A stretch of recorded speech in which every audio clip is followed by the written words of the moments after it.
بسم اللہ الرحمن الرحیم حامدن و مصلیان این اے خان ریسرچ سوسائٹی سے حاضر خدمت ہے آپ کا بھائی مفتی نذیر احمد خان۔ جس طرح فرض نماز کے بعد افضل ترین نماز تہجد کی نماز ہے، اور یہ افضل ترین ہونے کی وجہ یہ بھی ہے کہ یہ نمازوں کی ماں ہے، ام الصلوات ہے۔ سورہ مزمل میں اس کی پوری تفصیل ہے کہ پہلی نماز یا 5 وقتہ نمازوں کی فرضیت سے پہلے حضرات صحابہ کرام رضوان اللہ علیہم اجمعین جو نماز پڑھتے تھے وہ تہجد کی نماز تھی۔ تو ام الصلوات تہجد کی نماز ہے، اور اسی لیے فرض نماز کے بعد افضل ترین نماز اور بڑا مقام تہجد کی نماز کو حاصل ہے۔ اسی طرح اعتکاف ہوتا ہے افضل ترین مہینے میں اور افضل ترین 10 راتوں میں، اور پہلے دوسرے عشرے سے افضل تیسرے عشرے میں۔ اور پھر اللہ کے نبی صلی اللہ علیہ وسلم نے جیسے تہجد آپ نے فرض کی طرح ادا فرمایا، کبھی تہجد کی نماز نہیں چھوڑی، اسی طرح اللہ کے نبی صلی اللہ علیہ وسلم نے اعتکاف بھی فرض کی طرح فرمایا کہ آپ نے کبھی اعتکاف نہیں چھوڑا۔ اور جیسے فرض نماز کی جیسے قضا ہوتی ہے چھوٹنے پر، اسی طرح 1 سال سفر کی وجہ سے اللہ کے نبی صلی اللہ علیہ وسلم اعتکاف نہیں فرما سکے تو اگلے سال اس کی قضا فرمائی۔ اور پھر ایک بڑی فضیلت کہ نبی پاک صلی اللہ علیہ وسلم نے اپنی زندگی کے آخری رمضان میں 1 اعتکاف نہیں 2 اعتکاف فرمائے۔ یہ تو اپنی جگہ فضیلت ہے، لیکن ایک بڑی فضیلت اعتکاف کی یہ ہے کہ یہ ام الاسلام ہے۔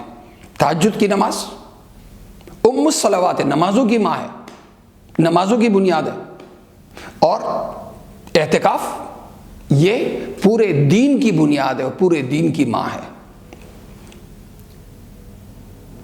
بعثت جناب رسول کریم صلی اللہ علیہ وسلم کی بعثت سے اور آپ کو نبوت ملنے سے پہلے آپ نے اگر عبادت فرمائی ہے تو اعتکاف کی عبادت فرمائی ہے۔ اور صحیح بخاری صحیح مسلم دونوں کی روایت ہے، حضرت عائشہ صدیقہ رضی اللہ عنہ کی وہ مشہور روایت، حبب الیہ الخلا، اللہ کے نبی صلی اللہ علیہ وسلم کو تنہا رہنا، تنہائی میں بیٹھنا، آپ کے دل میں اس کی محبت ڈالی گئی، لوگوں سے الگ تھلگ رہنا، دور جا کے کسی جگہ کسی گوشے میں بیٹھ کے عبادت کرنا، یہ اللہ کے نبی صلی اللہ علیہ وسلم کا محبوب مشغلہ بنا دیا گیا قدرت کی طرف سے۔ اور یہ بھی آتا ہے وَكَانَ يَتَحَنَّسُ، اللہ کے نبی صلی اللہ علیہ وسلم تحنس فرماتے تھے، وہاں کیا تخلیق کائنات پہ غور و فکر فرماتے تھے، اور تنہائی میں بیٹھ کے اپنا نماز پڑھتے تھے، نہ ذکر کرتے تھے۔ ظاہر ہے ان چیزیں تو مشروع نہیں تھیں، لیکن وہاں بیٹھ کے اپنے آپ کو دنیا کی علائشوں سے، گناہوں سے اپنے آپ کو محفوظ کیے ہوئے تھے، ایک غار میں بیٹھ کر۔ تو جس طرح اعتکاف اپنی ذات میں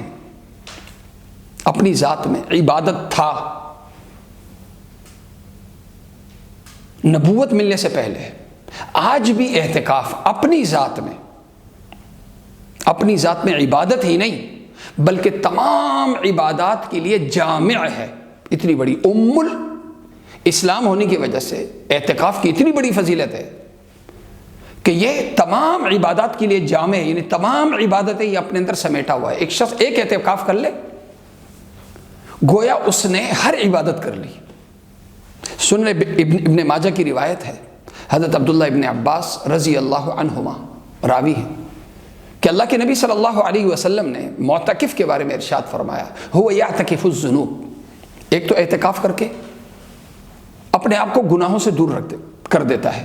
ظاہر ہے جب مسجد کے ماحول میں ہوگا تو بد نظری بھی نہیں ہوگی، غلط سننا بھی نہیں ہوگا، غلط بولنا بھی نہیں ہوگا، غلط کوئی عمل بھی نہیں ہوگا، تو گناہوں سے بھی اپنے آپ کو معتکف نے محفوظ کر دیا۔ دوسرے نمبر پہ وَيَجْرِي لَهُ مِنَ الْحَسَنَاتِ كَعَامِلِ الْحَسَنَاتِ كُلِّهَا، اعتکاف کرنے والا صرف اعتکاف سے اللہ کے یہاں لکھا جاتا ہے کہ کَعَامِلِ الْحَسَنَاتِ كُلِّهَا، جس نے اس نے تمام نیکیاں کر لی، ذکر نہیں کر رہا ہوگا لیکن ذکر کا ثواب مل رہا ہوگا، تلاوت نہیں کر رہا ہوگا لیکن تلاوت کا ثواب مل رہا ہوگا، نماز نہیں پڑھ رہا ہوگا لیکن نماز کا ثواب مل رہا ہوگا۔ تو جتنی عبادات ہیں ہر عبادت کا معتکف کو اعتکاف کی وجہ سے ثواب ملتا ہے۔ لہذا جب یہ اتنی عظیم ترین عبادت ہے تو اصل تو یہ کہ سنت اعتکاف ہم کرتے، اصل فضیلت اس کی، لیکن اگر وہ ہم نہیں کر سکے تو کم سے کم طاق راتیں ابھی بھی باقی ہیں۔ ہم 5 دن 6 دن 7 دن جتنے ہو سکے ہم سے ہم اعتکاف، نفلی اعتکاف کی نیت کریں۔ خواتین سے بھی میری درخواست ہے کہ وہ نفلی اعتکاف میں بھی بیٹھ سکتی ہیں۔ اگر اس میں نہ بھی بیٹھے تو کم سے کم اللہ کے نبی صلی اللہ علیہ وسلم کی ایک بڑی سنت کیا ہے، بڑی سنت، آپ رمضان کے آخری عشرے کی 10 راتوں میں اللہ کے نبی صلی اللہ علیہ وسلم ایک گھڑی کے لیے بھی آرام نہیں فرماتے تھے۔ یہ نبی پاک صلی اللہ علیہ وسلم کی بڑی سنت، صحیح بخاری صحیح دونوں میں، صحیح بخاری صحیح مسلم دونوں میں، کہ اذا دخل العشر شد مئزرہ واحیا لیلہ وایقظ اہلہ۔ دوسری روایت میں وہ بھی مسلم شریف کی، کان رسول اللہ صلی اللہ علیہ وسلم یجتہد فی العشر الاواخر ما لا یجتہد فی غیرہ۔ لہذا پوری رات جاگ کر گزارنا، پوری رات عبادت کرنا، ایک لمحے کے لیے نہ سونا، نبی پاک صلی اللہ علیہ وسلم کی یہ سنت مردوں کے لیے بھی ہے، خواتین کے لیے بھی ہے۔ اللہ تعالیٰ مجھے اور آپ سب کو عمل کرنے کی توفیق عطا فرمائے۔ وآخر دعوانا الحمدللہ رب العالمین۔